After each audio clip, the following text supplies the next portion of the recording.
মাথা ঘুরাইতেছে তাই না? এটা হচ্ছে নিসান QG15 একটা ইঞ্জিনের ওয়ারিং, নিসান সানি 1500 সিসি।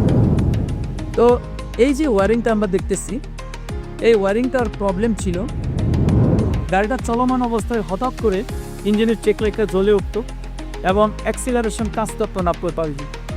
যতবারই অ্যাক্সিলারেশন দিত ততবারই 1500 থেকে 1800 এর উপরে আর RPM উঠতো না। কেন উঠতো না? প্রবলেমটা ছিল হচ্ছে এই যে ওয়ারিংয়ের যে হার্নেসগুলো, এই হার্নেসগুলোর প্রত্যেকটা লক ছিল ভাঙা। এই ভাঙা থাকার ফলে অনেক সময় গাড়ি ঝাঁকিতে পড়লে তখন এই হার্নেসগুলো মিস করতে লুজ কানেকশন পাইতো। তো যখনই লুজ কানেকশন পাইতো তখনই ECU সিগন্যাল দিত যে আমার কানেকশন লস হয়েছে। তো ECU সিগন্যাল দেওয়ার সাথে সাথে সে কিন্তু ডেটা রিসিভ করা অফ করে দিত বা ডেটা সাপ্লাই করা অফ করে দিত। যখনই একটা ECU ডেটা রিসিভ বা সাপ্লাই করা অফ করে দেয় তখনই কিন্তু অ্যাক্সিলারেশন আর কাজ করে না। এই হচ্ছে এই গাড়ির ECUটি ছিল।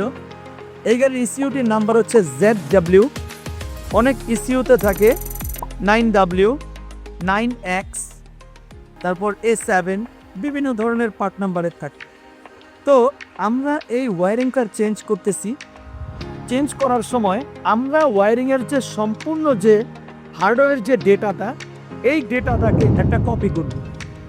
আমরা একটা খাতার মধ্যে এটার সম্পূর্ণ একটা নোট তৈরি করব এবং এই নোটটা আমরা এই নতুন ওয়ারিংয়ের মধ্যে অ্যাপ্লাই করব।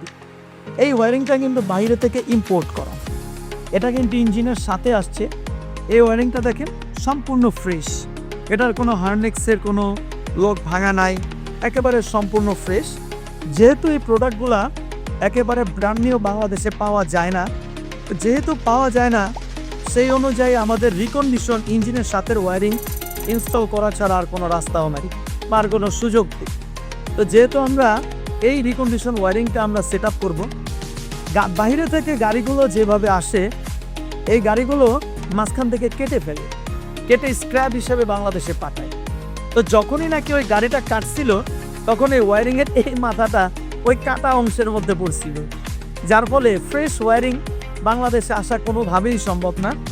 তো এই কাটা পড়ছে, এই যে এই হার্নেক্সগুলো, এখানে যে হার্নেক্সটা থাকবে, এই হার্নেক্সটা হচ্ছে এই যে এই কানেকশনগুলা এইখানে ইনস্টল হবে।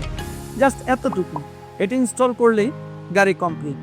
তো এই যে পুরাতন ওয়ারিংয়ের ডেটা, হার্ডওয়্যার যে ডেটাটা, এটা আমরা কপি করে এটাতে ইনস্টল করব এবং আশা করি পরবর্তীতে এই গাড়ি আবার নতুনের মতো আবার পূর্ণ উদ্যমে গাড়ি চলা শুরু করবে, আর কোনো ধরনের কোনো সমস্যা হবে না।